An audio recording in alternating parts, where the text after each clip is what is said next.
Let's tighten up. It's your boy, the One Piece Shark, back here again. It's been about a month, literally, since last time recorded. Yeah, I'm back again, recording, not going live this time.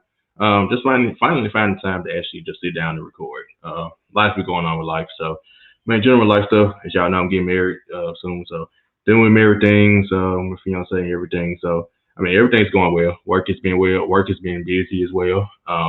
There's a lot going on in life, so kind of hard to sit down and hone in, especially all the other podcasts going on. Y'all know I have a Starting Five podcast with the Grizzlies. They're playing every other day, and now the NBA playoffs are coming down to the wire. So that's been taking up my time, but knew I was gonna have to find time to finally get back to the Titans talk. So here I am. Before I get started, man, shout out.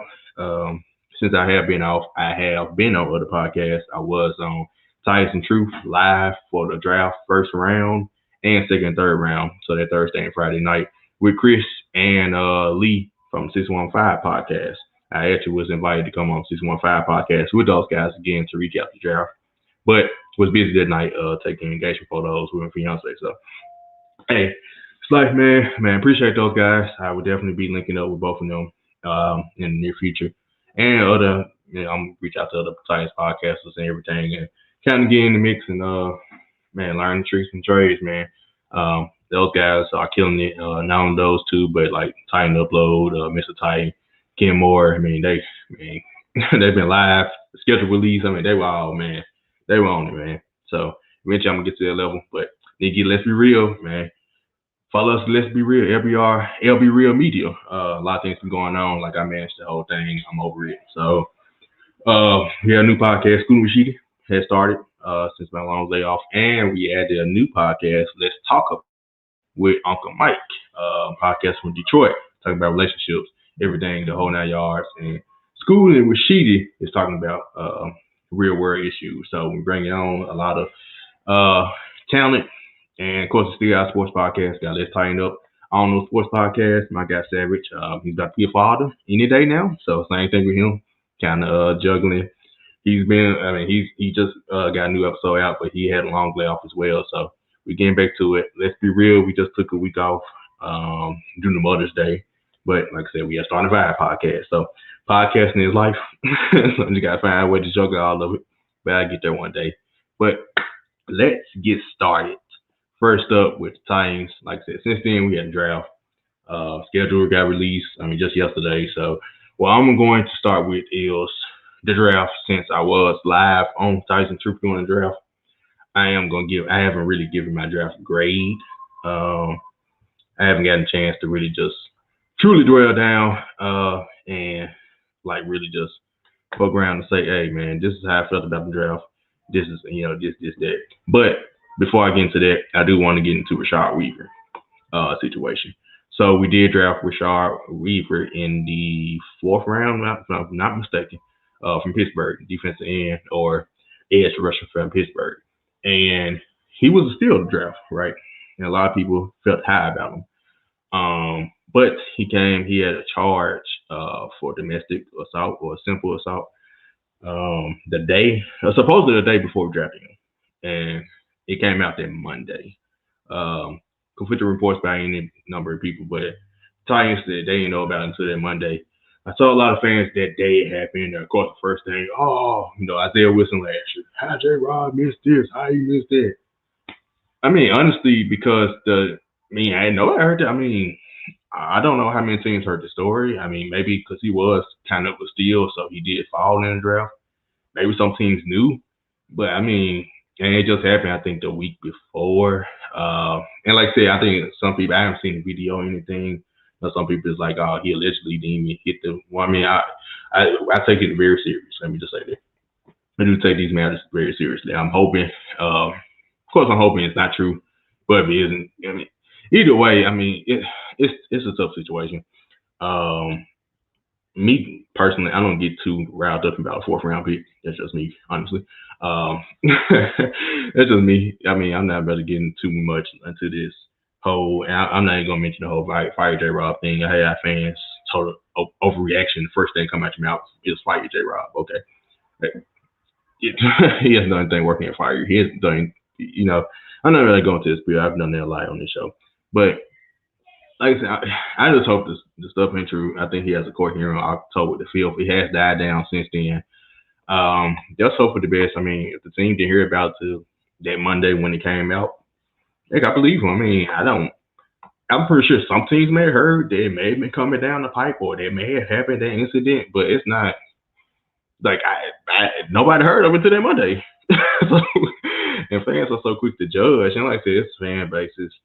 Um, and it's like, do I want to give them a pass? But like, I deal with Grizzlies fans on a daily basis, and we all crazy. We all crazy. It's just the fact of the matter. And we all got more access. We see it on Twitter, social media nowadays. So it's just a slippery slope. So my old personal thoughts is let's wait it out, hear the full details, see what happens, and go from there. Like y'all first thought is Isaiah Wilson. Uh,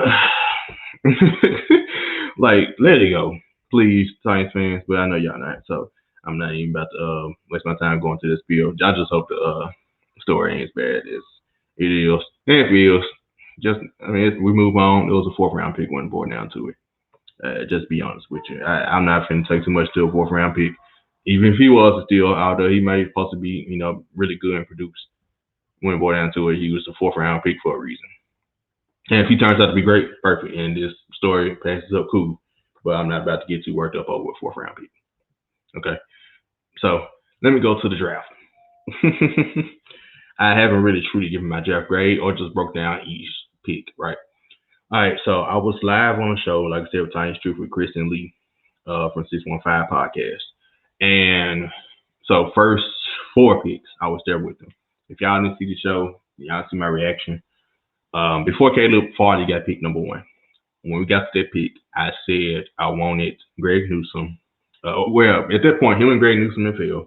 And at that point, like the biggest need for the Titans was cornerback. And I'm sitting there, I was like, we could say, man, Elijah Moore was still there. And Tevin Jenkins, the lineman, the tackle from Oklahoma State was still there. And you was like, man, we actually got like the chance to get into these guys. And my first thought was Greg Newsome. But I wouldn't be mad if we got Caleb Farley. I'm going to be honest. His back injuries don't scare me. You want to know why? Because injuries happen, right? You can't predict injuries. I'm going to go, it's a totally different sport, and I trust the Titans. Jeffrey Simmons a couple years ago. They didn't rush him back. He came back earlier than we thought, but I think they took the time and got him prepared and then rushed him back from the ACL, right? I think they're going to do the same thing with Caleb Farley. With such a microwave society and want production right away, Caleb Farley is probably going to play this season. More than likely. I believe they said all reports are saying he's going to be back. So I have no doubt not to believe that. But I think they should take their time. I've seen it, and this is a totally different sport. He's playing cornerback with a back injury. I saw it in NBA. I'm a Grizzlies fan. Here you go. I wanted Michael Porter Jr. got scared off. Which draft was that? 2017, 2018. I forgot the year. I know this is their 3rd year. So it's 2021, 2018 draft probably. If I'm wrong, someone correct me. But Michael Porter Jr., same thing, had a back injury. Oh, everybody scared off. He fell down to number 14. And the Grizzlies had the number 4 pick. That's who I wanted that number 4 pick. And we actually took Jaren Jackson Jr. I didn't like that pick at the time. Jaren Jackson Jr., I love him. He turned out to be good. But here's my point to that. Denver Nuggets set Michael Porter Jr. out there his whole rookie year. He probably could have played, honestly. Right? But they sent him out, made sure they took care of him, which I think the Titans would do Caleb Farley. Not saying he's going to see out this whole year, his whole rookie year. And that's the thing with the fans. Like, oh, we got a small window to win the Super Bowl. And yesterday, I get to it later. But I've seen it with the NBA. I've seen with a specific injury. I don't know if it's the same actual injury, same surgeries, all of that. But I saw with Michael Porter, and I'm just going to say this. Since Michael Porter has came back his 2nd year, which is last year, and his 3rd year, he's played. I don't have the numbers in front of me, but I can bet you he's played more games this past 2 years definitely than Jaren Jackson Jr. has for the Grizzlies, who had no injury questions coming into the NBA. Now, a lot of them think Jaren Jackson this season, he came back much later than we thought, and a lot of that we think is the front office taking their time, taking their time, making sure he came back from that torn meniscus, right? But that's my point. You can't predict injuries. Like Caleb Farley might end up being healthy the rest of his career, and Greg Newsome might. And Greg Newsome had injury questions. I saw on his profile that he had never played a full season. So my other thing is like, and I understand like his injury is very scary. That's 2 back surgeries, and that was recent. I understand, but don't overreact and just act like man anybody can get hurt. Injuries happen. Like I'm telling you, and he's like, he has injury risk. Sure it is, but take your time and make sure he gets right. Like I don't know. I don't think this is an injury he can't come back from. But there are injuries that happen, like Marshawn Lattimore. I mean, not Marshawn Lattimore.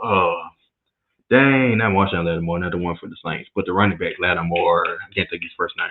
He played for South Carolina, who had broke his leg, and he never came back to be the same. He got to the NFL, and he was out like after a year or so. But you think about Nick Chubb, who broke his leg in a similar fashion, and look at him now. So that's what I'm saying. Like it just like I understand it's a huge risk. It's high risk, high reward. But he was arguably a top 10 pick and number 1 corner if those injury questions don't exist. And the Titans have never had a lockdown corner who has the speed that he has, who can just take on coverages. And the way he's talking, he talked the talk. So I trust he's gonna walk the walk if he's healthy. So I love the pick. I wasn't mad at it at all. I did, like I said, when it came down to pick up, like, I want Greg Newsome to be on the safe side, but we take on one to be mad. And I understand because Isaiah Wilson, we don't want J-Rob to take that chance. Man, look here, it's all about taking chances. That's the best player on the board. He failed to y'all, take him. Right. All right, we get to the second round. Pick number 53, we take the tackle from North Dakota, Dylan Radunz. I heard like I said, now me, I'm not a huge scout looking to all these players, knowing how these players are. And that man, shout out to my Chris from Titans Truth and Lee, and especially Lee, bro. He knew his stuff. Like these players, they take the time out to do this. And I'm like, man, I'm trying to get to their level to do, to get to that point, man. But man, salute to those guys, man. I learned a lot on that live show. I can't thank them guys enough. But man, they were done. So he played left tackle in North Dakota State. He protected Trey Lance's blind side. Our tape was good on him. He's going to have to play right tackle, so we'll see. Like I said, probably this is the whole Isaiah Wilson thing. Now we have drafted right tackle this year. We released Dennis Kelly, so he's going to be ready to play pretty early on. And I've heard a lot of good things about him, so I have no doubt in my mind that he can produce. Sure, I think Chance Marshall Jr., that's who I wanted. I think he had just got picked right before this pick, if I ain't mistaken. I can't remember off the top of my head, but hey, it happens. So we get the third round. We had pick number 85, and we traded back to 92 and gained the extra 4th round pick, which was, I think, pick 135.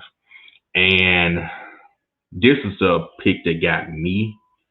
And like I said, it wasn't too mad, but it sounded like a Monty Rice from Georgia. It was just like the linebacker. It was a position at that point in the 3rd round. So I'm the type of person I draft on best available. And I've always preached it.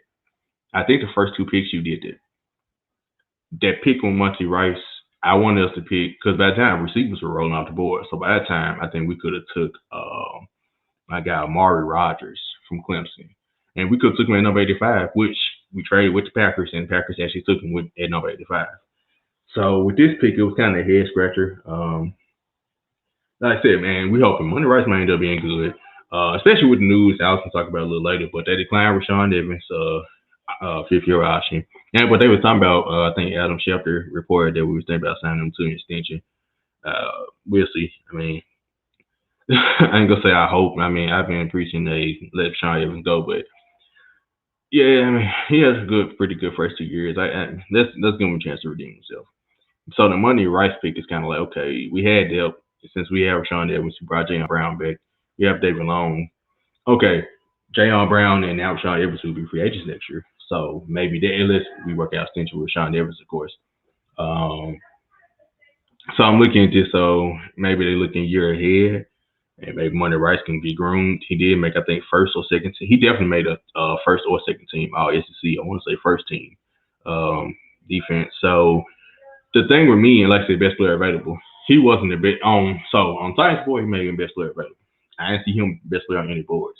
But after chatting and seeing with Mike Miracles on Mike Herndon on Twitter and discussing with him, through Twitter. I know just picking his brain a little bit because most he had put like all the ranks he had from different people, and we picked him in '92, and he was like at 100. He went that far, right? I think at that time a lot of teams were overpicking. Like I'm in the Cowboys took a cornerback that was like ranked 300 on somebody's board. And they took him at like 91 or something. And I was like, oh. So Monday Rice was like 110. I saw him typically around 110, 106, 101. I think I saw him 116. So I was like, that wasn't as egregious as I was thinking, especially since we traded back and they must have really liked him. So hey, maybe he's supposed to be, replacement for someone next year who's leaving out. So we'll see, man. Like I said, I was pretty much keeping calm. Hey, man, like, you know, trust the process, right? I don't trust the process. Receivers are available. Trust me, in free agency and trade. Golden Tate is out there. Deshaun Hamilton just got released from the Broncos. Tim Patrick from the Broncos might be tradable. Anthony Miller, Memphis, I'm Memphis, so yeah, Anthony Miller. Let's get him. Tight ends. I wanted, I think Grevin Jordan was still on the board around this time. We got tight ends free agency. Not free agency, trade. David Njoku still can get trade. OJ Howard. We can use Rashaan Evans to trade for one of these guys, right? My guy from the Philadelphia Eagles, one of the top tight ends, Zach Ertz, right? He might be getting released at June the 1st. I'm not gonna mention Julio. I really don't believe that Falcons are trading Julio. That's just my honest opinion. If they do, prove me wrong. I don't see that happening. With them drafting Kyle Pitts, I think that they brought back Matt Ryan. If you draft Kyle Pitts, that means you're gonna try and make another run with Matt Ryan, Julio, Kyle Pitts, and Calvin Ridley. It makes no sense to trade Julio. I don't understand it. If they were gonna trade Julio, they would have drafted. I guess they couldn't draft Trey Lance, so they would draft Justin Fields, the hometown Atlanta kid, and just went and started over trading Matt Ryan and Julio. So I think Titans fans they getting excited over talking about that. I'm not going back to that talk. If it happens, come on and get on my head. But move on to draft, man. Elijah Molden, that was a pick. Now, when the pick first happened on Live Fair, I was like, we didn't need a corner or safety, corner / safety. He's nickel. But hey, the guys, Chris and the lead, like, man, that was like, man. But I knew he was a good pick. No, don't get me wrong. But it's just some things like, at that point, I was like, okay, this draft for me, I do need a receiver. I do need Brevin Jordan was there at the time, right? But like I said, as it came down, initial reaction, what? That everybody loves Elijah Molden. He definitely was dry. We got some steals, hopefully, and he's looking like a steal. His tape, I know him in Washington, he was good. So he's gonna be legit. I think we set up our secondary for the future. Like, man, I think we're good. Penny helped, of course, Caleb Farley, Elijah Molden. I think Christian Fulton's still good. He got hurt last year. Also, man, I think Janoris Jenkins is the perfect mentor. He's still solid. Like I said, you got Malcolm Butler at a lesser price. He was gonna pay Malcolm Butler $14 million. I still don't know the details of Jack Rabbit's contract, but I know it ain't $14 million. And essentially, you're getting not the same exact player, but the same type of production, and around the same age. So I think he's gonna be a perfect mentor for those guys. Then Rashad Weaver, like I said, that was a steal. Hopefully everything turns out well with everything that happened. If it doesn't, it was a 4th round pick, y'all. Right. But I did skip over Dez Fitzpatrick, who we traded up for. We was like at 125. I forgot what pick. It was 120 something. And then 115 or something along those lines. And we traded up. And we actually gained, I think we traded one of our 7th. We traded a 5th and a 7th. We had a 5th and a 7th round pick. Traded both of them and that 4th to move up, like 10 to 20 spots to 109. I had no problems with it. Looking at his film, watching Louisville play, he's a pretty solid receiver. Like I said, 4th round pick. We ain't going there too. Day 3 picks. Y'all not about to give me the overreaction, but on day 3 picks. If these players produce and give us some type of production, cool. Now, trust me, don't get me wrong. We seen like David Long. He was drafted later. I think Jayon was 3rd, though. I think Jayon's 3rd. I think first 3 rounds, after the 3rd round, that's when you kind of like it. You just getting filler depth positions, right? David Long is a depth piece. Can't think of no other players right off the top of my head right now who were like past third round that's producing. Because Nate Davis was third round. I think, like I said, I think Dayon was third, maybe fourth. Avery Williamson was good for us for a long time. I think he was fifth round. So there are some cases, but most of the time those day three picks are just depth pieces, and hopefully they can fill in if someone's hurt and everything. So that's Fitzpatrick, man. That's just give us a deeper receiving room. Like I said, I'm pretty sure we're gonna sign somebody to or trade someone to add on to Josh Reynolds, to add on to the top of the depth chart with Josh Reynolds and of course the marvelous AJ Brown.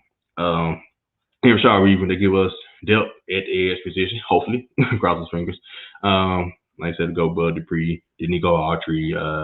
Got Jim Schwartz back, man, coaching these guys up. So I'm very excited about this defense. So we can't get mad. J. Rob has rebuilt this defense in the offseason. Sure, he took away pieces from the offense, but like I said before, you weren't paying $12.5 million, and well, it was combined $25 million for two players who, in the biggest game of the season, I'm not going to go with that spill again. I already have. The offense going to score 13 points in that playoff game, y'all. That's all I got to say. Those two players, when A.J. Brown and Derrick Henry got keyed on, those two players didn't show up. Okay. And I love John Newton. I love Corey. I wanted them back. But you just weren't paying that much for players who didn't show up in that biggest moment, right? And the defense actually held Baltimore to 20 points. Hey, that's no. And we can blame Art Smith, blame Tannehill. We're going to see this season. That's all I'm going to say on that. And go back on Tannehill. I'm not going to go to the Aaron Rodgers talk. I love, Aaron Rodgers is actually my favorite player. So, I love him Tennessee, sure. If they trade him for him, no doubt. Ryan Tannehill and Aaron Rodgers, just be real. This ain't rocket science, y'all. And if y'all say this is a win-out team, make the trade. But that trade happen. Same thing with Julio. It's fun to talk about. I'm not going to entertain it. We got a segment on Let's Be Real called You're Bored. That's how I feel about anybody that brings up those two names in a trade option. You're bored. Look at the other players like Anthony Miller. Look at David Njoku's and O.J. Howard's and those type of trades. And don't worry about trying to trade for a quarterback. We're good. All right. So we don't have a 5th round pick. We have a 7th round pick. We have 2 6-rounders. Now I ain't gonna lie. I don't know much. He do got a name and he's fast. Racey McMath, another receiver from LSU. I saw his production. I watch LSU. I know Jamar Chase. I know Justin Jefferson. I know these players. Terrace Marshall. I've seen Racey McMath. But like I said, you go to big time programs like that. He stuck it out and stayed there all years. Like I said, he has the speed, maybe just development. But special teams, he was good on special teams. I don't know if he returned kicks, but I know he's good on special teams, tackling and everything. You need specialists, and like I said, that 3 picks need to be special teams players. They need to be depth pieces and players who can play on special teams. So, have no problems with me. Got a little speed, and probably, make the development to a piece at receiver to just take the top off in defense, right? And our last pick was Brady Breeze, who is very close with Elijah Molden. So, getting 2 friends that's very, very acquainted, both play on the West Coast. He played at Oregon. Safety. You had another, depth at safety. Amanda Hooker is about to start now. Danny Cruikshank moves to the 3rd safety role. You need a 4th safety. And there you go. You need more special teams players. All in all, PFF gave us an A in the draft. A lot of people giving, and a lot of overreactions. After we took Monty Rice, people talking about D+, C-. I'm like, man, to me the draft was a B-, and it could be a B+/A- if Caleb Farley turns out to be healthy, not only healthy, but as good as he's predicted to be. If you get 2, if you get the top 2 to be starters, this draft is a success. Your day 3 picks should be just depth pieces, right? So those top 4 picks is the ones who got to work out. The top 2 should definitely be starters, probably as rookies at some point. Probably not from the beginning of the season, but mid-season, both of them should be starting. Monty Rice should be a rotationist piece. Might not be this season due to depth, unless they trade Rashaan Evans for one of these tight ends or receivers, right? Then he'll have to be a bit third linebacker. But don't know Elijah Molden. I can see him playing, but you still, and due to injuries, a lot of injuries have happened. But you still got people like Chris Jackson, we resigned Breon Borders. I know a lot of us didn't like Kevin Johnson signing. We got him for a reason, right? So we got a lot of competition in the DB room, man. It's very exciting, man. I'm excited about this upcoming season for the Titans. So my draft grade is a B minus.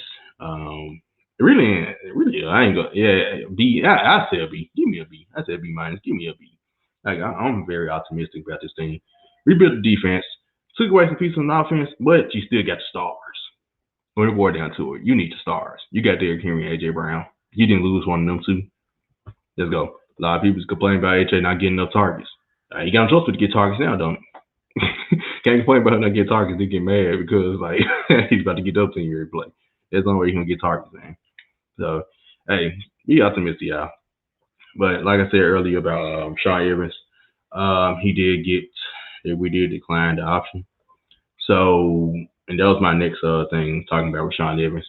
I didn't want the option to get picked up, but I can say this about Rashaan Evans. I have been like truly hard on him. Wait, I think I have a low tolerance for dumb penalties. And that's what he had numerous times last year, and it just killed us. And also, you just didn't hear from him this, except the goal line. He loved the goal line, right? So my whole thing with Rashaan Evans is, I wouldn't be mad if they signed him to an extension, because I guess that's going to pretty much say that they probably know they're not bringing back Jayon Brown next season. But I want Jayon Brown over him, and if you got to choose between the two, that's what I want. But I'm willing to let Rashaan Evans redeem himself if he gets the opportunity this season. If we don't trade him for receiver or tight end, I'm fine with it. I'm fine with either or. Like I said, it's the off season, man. We rebuilt the defense. Only starters coming back are him, Jayon, Big Jeff, and Kevin Byers. So hey, I'm ready. Let's get the season started. Speaking of the season, let's get the schedule. Schedule came out. And about to bully up. We start off with the Cardinals. First thing first, I said on Twitter. I don't know if y'all been following me, but LA. I've been trying to get to LA for the last couple of years. Haven't. I never been out there. I just wanted to visit. And I knew we had to play at the Rams this season, so I knew I can't wait till that schedule come out so I can see when we play the Rams and go on here, get ready to book my flight to LA. November 7th, Sunday night football. That's a whole weekend, that's a true weekend right there. Friday through Monday type of thing. Thursday through Monday type of thing. LA, I'ma see you. Lead that. I'ma see you. But we start out with the Cardinals first at home. Then we go to Seattle. So, we got a pretty tough schedule. But everybody in the NFL, tough, easy schedule. Every game it's NFL. Any given Sunday. Play the Colts pretty early in the season. Let me zoom in. I don't know if we play them at home. We play them at home September 26th. Then we play at the New York Jets, at the Jags, Bills Monday Night Football, which might start in that game as well. I have been to the Monday night game before a couple years ago. We played the Colts when what was their man? Jacoby Brissett was starting the season. Andrew Luck got hurt. And I think we had won. Derrick Henry broke off a run at the end of the game to put off finishing touches. I think Marcus Mariota played with a hamstring injury that game. I remember that very fondly. Yep.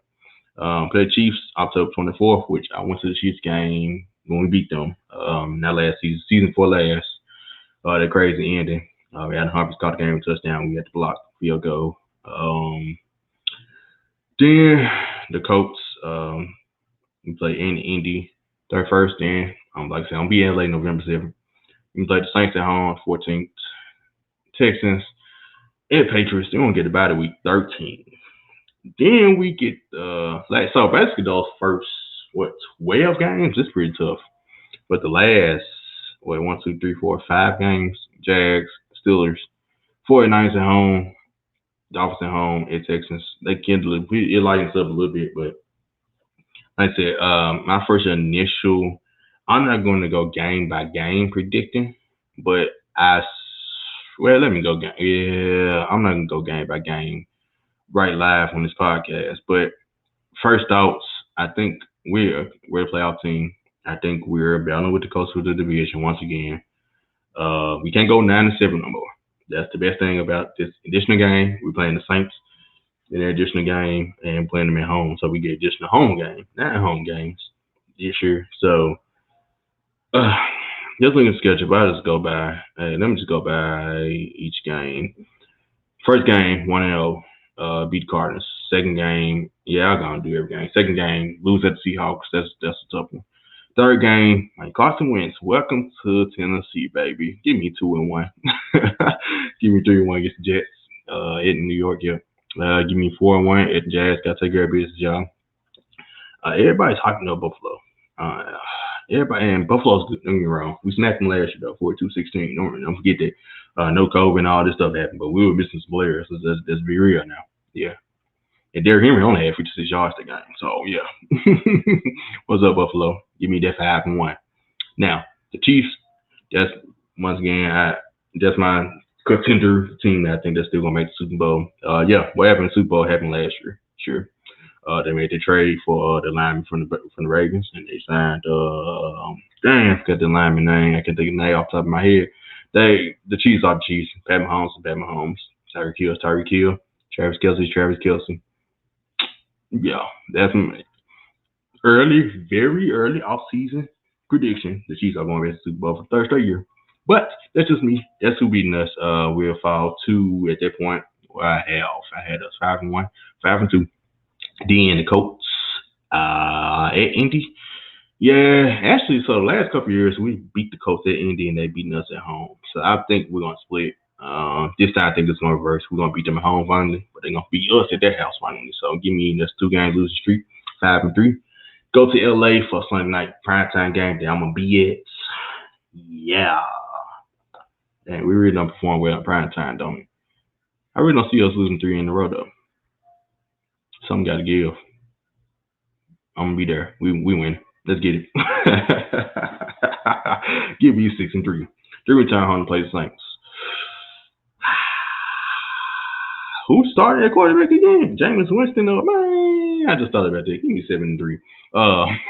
Give me Texas 8-3. Patriots in New England, bro. We do not play well in New England. Give me 84 going to the bye week. And they have free agent signings, including John Smith, one of our very own. So yeah, give me 84. Go off the bye week. Give me 9-4 at Pittsburgh. That's a tough game at Pittsburgh. This is always tough. Give me 85. And we're gonna win out the last 3. So what's that? 85. So hold on, I got something mixed up. So we're going to the schedule. This 17 games got me mixed up. I'm thinking I got 11-6 or 12-5. I got 2. So I had us losing at Seattle. And back-to-back Chiefs at Colts. That's 3. And I had losing New England 4. And I had Pittsburgh 5. So yeah, I got us 12-5. So I think 12-5 wins the division. So yeah, give me 12-5 initial. So I'm gonna do another prediction when the actual get closer and we know who got hurt in preseason and all this other stuff happens. But and give me 12-5. I'm pretty confident we can make playoffs again. Get another home playoff game. Hopefully we actually win the home playoff game this time, because that's the point of winning the division, to actually host, and not only host but to actually win your home playoff game. Tennessee Titans, please. That's all I'm asking for this year. Just win a home playoff game. Get a home playoff game winning. Please, just do that. That's all I'm asking for. I'm keeping the expectations low because we still got some room to grow. And Pat Mahomes is still in this conference. Right? So that defense get up to snuff where we can do what Tampa Bay did to him. But I don't think we're there yet. We could get there by the end of the season. That's all I gotta say. That's my schedule prediction though, man. One last thing before we end off. I'm happy to be back. It's fun just doing this again, man. I've been so busy lately. But NFL news, Tim Tebow. We're gonna talk a lot more about this on Every Yard though. Let's be real, man. Listen to us Sunday at noon. We'll be talking about Tim Tebow. NFL schedule. I got Scott. I got some questions. Each of us gonna answer. And NBA. It's been time of the year. And Tim Tebow signed with Jackson Jaguars as tight end. That's a big controversy. A lot of people are like, man, How he's getting another shot and all this. Like I said, it's connections. Urban Meyer, he played with him. Tim Tebow probably should have went tight end back when he was still trying to play quarterback. Uh, right. Yes, he's been working on it, and he does get chances in a lot of different sports. I mean, they might want to play baseball with some Mets spring training, and I think he played for the minor leagues, and he's been on SC Network as an analyst. And I'm not going to get on the man's pockets or everything chances he getting. Just on Tim Tebow's beloved. That's cool. Tight end struggling against tight ends. I don't know if he's gonna play. I'm gonna see more about it Sunday. I really don't have no true thoughts about this with the race thing, where everybody's saying like got getting shot. Black, black guy don't get that same chances like he does. That's true. Colin Kaepernick's still in the league. Colin Kaepernick also didn't switch positions.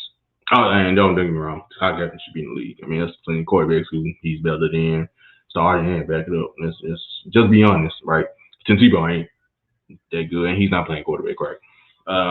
And like I said, Urban Meyer, that's his college coach. He won 2 national championships with him. He was gonna bring his boy in just to hold off and maybe eliminate the spot for another rookie. Like someone, it's kind of like a favoritism thing, but we'll see. We don't know, right? Let's let it play out, but.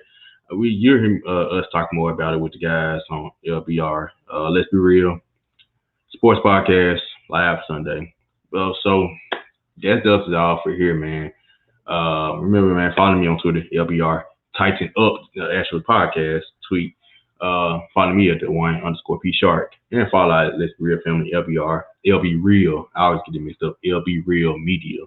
And follow us on our website, lbrsports901.com. And you can listen to us you can listen to me on Let's Tighten Up on YouTube, Spotify, Google Podcasts, Apple Podcasts, you name it. I'm everywhere. Let's be real like that. Listen to the rest of Let's Be Real Family, man. Support it, man.